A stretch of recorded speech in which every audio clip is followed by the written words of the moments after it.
Hello friends, welcome back to the channel. यह video हमारा static GK का part है और इसमें हम लोग रिजर्व बैंक ऑफ इंडिया के जो गवर्नर रहे हैं अभी तक के, उनके बारे में हम लोग बात करेंगे।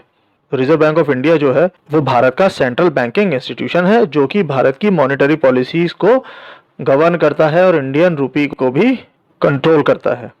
और अगर हम फैक्ट्स की बात करें तो भारत सरकार जो है, गवर्नमेंट ऑफ इंडिया, वो आरबीआई की सबसे बड़ी बोरोवर है।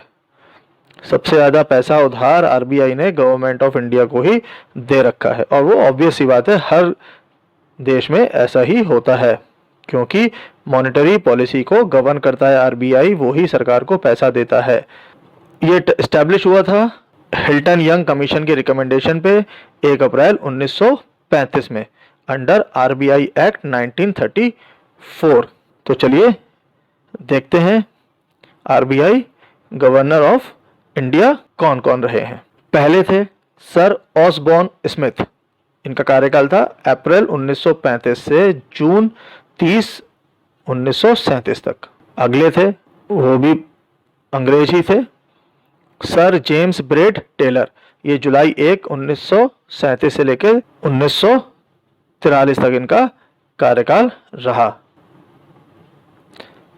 फिर बने सर सीडी देशमुख, चिंतामन द्वारकानाथ देशमुख, और इनको सर की उपाधि दी गई थी। इनका कार्यकाल रहा अगस्त 11 1943 से जून 30 1949। ये भारत के तीसरे फाइनेंस मिनिस्टर भी बने जवाहरलाल नेहरू कैबिनेट में, और इनको अपॉइंट किया गया था फाइनेंस मिनिस्टर के रूप में जॉन मथाई के बाद। तो ये पहले भारतीय गवर्नर हुए। अगले थे सर बेंगल रामा राव। इनका 1 जुलाई 1949 से जनवरी 14 1957 तक का कार्यकाल रहा। अगले थे केजी अम्बेगोनकर, जनवरी 14 1957 से फरवरी 28 1957, और इनको अपॉइंट किया गया जब बेंगल रामा राव ने रिजाइन कर दिया था। इनका टेन्योर थर्ड शॉर्टेस्ट टेन्योर रहा। ये सिर्फ 45 दिन के लिए ही आरबीआई के गवर्नर रहे। फिर आते हैं एचवीआर एंगर।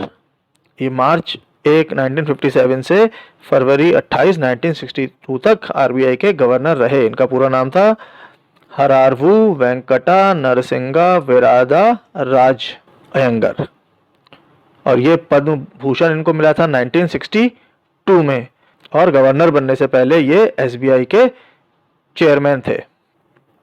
अगले हैं पीसी भट्टाचार्य, परेश चंद्र भट्टाचार्य। ये गवर्नर बनने से पहले फाइनेंस मिनिस्ट्री में सेक्रेटरी थे और एसबीआई के चेयरमैन भी थे, और इनका कार्यकाल मार्च 1 1962 से जून 30 1967 तक रहा। और he was appointed officer of order of the British empire OBE, और इनके टेन्योर में IDBI, UTI unit trust of India जैसे बैंक जो हैं और जो फाइनेंशियल संस्थान हैं ये इस्टेब्लिश हुए। इनके बाद थे LK झा, लक्ष्मीकांत झा, जुलाई 1 1967 से मई 3 1970 तक। ये बिहार के दरभंगा से थे और इन्होंने अपनी पढ़ाई BHU में करी। BHU से स्नातक थे, उसके बाद ये विदेश में पढ़ाई करने गए, और ये राज्यसभा के MP भी रहे हैं। और ये लिबरलाइजेशन जो 92 में मनमोहन सिंह ने किया था, ये उसके बहुत बड़े हितैषी थे। ये मानते थे कि गवर्नमेंट की जो पॉलिसीज हैं उनको रेगुलेट करना चाहिए, उनमें रिलैक्सेशन मिलना चाहिए ताकि देश का इकोनॉमिक विकास तेजी से हो सके। और जो बाद में हुआ, उसके बाद देखिए भारत 2 दशक में ही कहां से कहां पहुंच गया। इनके बाद आए BN अदारकर, भास्कर नामदेव अदारकर। इनका टर्म भी जो था बहुत छोटा रहा। इनको as an interim governor appoint किया गया था और ये 42 डेज के लिए ही गवर्नर रहे। इनको member of the order of British empire बनाया गया।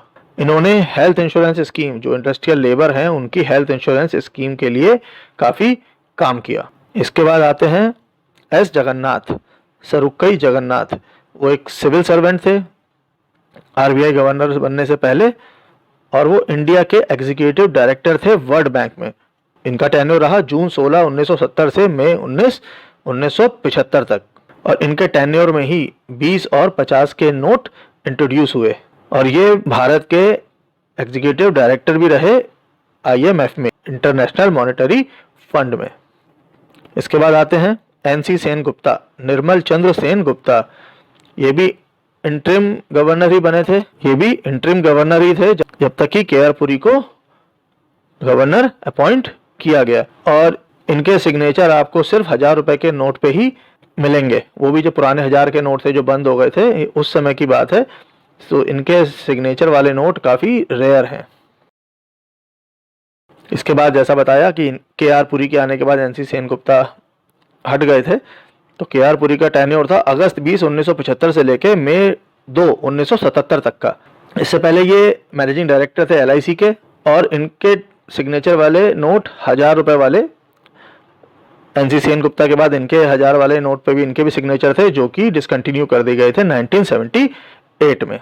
इसके बाद आते हैं M नरसिम्हा, बहुत ही बड़ा नाम, बहुत ही जानकार इकोनॉमिस्ट, और इनको याद रखा जाएगा इनके कंट्रीब्यूशन के लिए बैंकिंग और फाइनेंशियल सेक्टर में भारत के, और इनको फादर ऑफ बैंकिंग रिफॉर्म्स भी बोला जाता है। अभी इनकी पिछले अप्रैल में ही 2021 में इनकी मृत्यु हुई है और इन्होंने प्राइवेट सेक्टर बैंक और रूरल बैंकिंग को बढ़ावा दिया अपने कार्यकाल में। इनको पद्म भूषण से सम्मानित किया गया 2000 में। इनका टेन्योर रहा मई 3, 1977 से नवंबर 30, 1977 तक। इसके बाद आए IG पटेल, इंद्र प्रसाद गोवर्धन भाई पटेल। ये एक सिविल सर्वेंट थे और इन्होंने डिप्टी एडमिनिस्ट्रेटर और इन्होंने यूनाइटेड नेशन डेवलपमेंट प्रोग्राम के डिप्टी एडमिनिस्ट्रेटर के पद पर भी कार्य किया। उसके बाद ये गवर्नर बने और ये लंदन स्कूल ऑफ इकोनॉमिक्स के डिपार्टमेंट के डायरेक्टर भी थे और ये पहले ऐसे भारतीय थे जो कि किसी विदेशी यूनिवर्सिटी के संस्थान के डायरेक्टर बने हों। तो ये भी आप एक याद रखिएगा इस चीज़ को कि ये पहले ऐसे भारतीय थे। इसके बाद आते हैं मनमोहन सिंह। हर कोई जानता है मनमोहन सिंह को। मनमोहन सिंह हमारे प्राइम मिनिस्टर थे जो कि 2 बार लगातार प्राइम मिनिस्टर रहे हमारे। नरेंद्र मोदी से पहले मनमोहन सिंह जी ही हमारे प्राइम मिनिस्टर थे, लेकिन ये एक बहुत बड़े, बहुत ही ज्ञाता, बहुत ही अच्छे इकोनॉमिस्ट हैं थे। ये भारत के रिजर्व बैंक के गवर्नर रहे। उसके बाद भारत के फाइनेंस मिनिस्टर। इनको 1991 में जब बहुत ही स्थिति खराब थी भारत की, भारत क्राइसिस से, इकोनॉमिक क्राइसिस से भारत जूझ रहा था, तो उस समय के प्रधानमंत्री PV नरसिम्हा राव ने इनको फाइनेंस मिनिस्टर बनाया और इन्होंने जो अपनी इकॉनमी को, भारत की इकॉनमी को इन्होंने खोला। उसके बाद से भारत उस क्राइसिस से बाहर आने में कामयाब रहा। इसके बाद आते हैं अमिताभ घोष, और सबसे छोटे कार्यकाल वाले गवर्नर अमिताभ घोष हैं। इनका कार्यकाल सिर्फ 20 दिन का रहा। इससे पहले वो इलाहाबाद बैंक के चेयरमैन थे और IDBI बैंक के डायरेक्टर भी रहे। तो याद रखिएगा सबसे कम टेन्योर वाले, जिनका सबसे कम कार्यकाल रहा, वो कौन थे? अमिताभ घोष। अगले हैं RN मल्होत्रा, 17वें नंबर पे थे। इनका कार्यकाल फरवरी 4, 1985 से दिसंबर 22, 1990 तक रहा। पूरा नाम था राम नारायण मल्होत्रा। ये एक IAS ऑफिसर थे और इनको भी पद्म भूषण से नवाजा गया है और ये इंडिया के एग्जीक्यूटिव डायरेक्टर रहे हैं IMF में। और जो 500 का नोट इन्हीं के कार्यकाल में इंट्रोड्यूस हुआ। इसके बाद आते हैं S वेंकट रमनन। इनको कहा जाता था क्राइसिस मैनेजर। जब इनके कार्यकाल चल रहा था तो उस समय इंडिया बहुत अच्छे दौर से नहीं जा रहा था, फाइनेंशियल क्राइसिस था। तो हमेशा ये अलग अलग स्कीम्स, अलग अलग टाइमली एक्शन के साथ इंडिया को क्राइसिस से बाहर लगातार ये निकालते ही रहे। तो इनका भी बहुत बड़ा योगदान है। और जो हमारा फॉरेन एक्सचेंज रिजर्व जब बिल्कुल ही खत्म हो चुका था, बिल्कुल हम लोग कंगाली के कगार पर थे, उस समय ये RBI के गवर्नर थे और इनके सराहनीय कदमों के कारण भारत उस क्राइसिस से उबर पाया। अगले हैं C रंगराजन, चक्रवर्ती रंगराजन। ये दिसंबर 22, 1992 से नवंबर 21, 1997 तक भारतीय रिजर्व बैंक के गवर्नर रहे और इन्होंने बहुत सारे पदों पर काम किया है। ये आंध्र प्रदेश के गवर्नर रहे 1997 से 2003 तक, मेंबर ऑफ राज्यसभा भी रहे। उसके बाद ये chairman of prime ministers economic advisory council भी रहे। उसके बाद लेकिन इलेक्शन में जब UPA हार गई तो इन्होंने रिजाइन कर दिया। उसके बाद बने विमल जैन, नवंबर 22, 1997 से सितंबर 6, 2003 तक। YV रेड्डी, सितंबर 6 2003 से सितंबर 5 2008 तक। पूरा नाम है यागा वेणुगोपाल रेड्डी। ये भी एक IAS ऑफिसर थे और 2010 में इनको पद्म विभूषण से सम्मानित किया गया। इसके बाद डी सुब्बा राव दुवुरी, इनका पूरा नाम है दुवुरी सुब्बा राव, और ये सितंबर 5 2008 से सितंबर 4 2013 तक भारतीय रिजर्व बैंक के गवर्नर रहे। अब ये सिंगापुर में रहते हैं। इसके बाद रघुराम जी राजन, जो UPA सरकार के कार्यकाल में आए थे, अच्छा काम किया, बहुत ही बड़े इकोनॉमिस्ट हैं, सब कुछ हैं, लेकिन उसके बाद जब मोदी सरकार आई तो इनके और सरकार के बीच में कुछ अनबन रही और इनकी जगह पर उर्जित रविंद्र पटेल को RBI गवर्नर बनाया गया, जो कि सितंबर 4 2016 से दिसंबर 10 2018 तक भारत के RBI के गवर्नर रहे। और उसके बाद से शांति कांता दास जी अभी तक दिसंबर 11 2018 से अभी तक भारत के रिजर्व बैंक के गवर्नर हैं।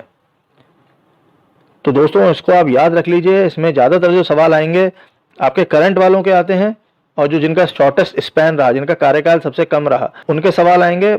और जो शुरुआत के हैं, पहले इंडियन और पहले गवर्नर, तो जो ऐसे गवर्नर जो प्रधानमंत्री बने, तो ये सारे सवाल आते हैं। इन पे ध्यान रखिए, एक बार पढ़ते चले जाएंगे तो सब दिमाग में बैठ जाएंगे, क्योंकि इन सबको ऑलरेडी सबने पढ़ा हुआ है।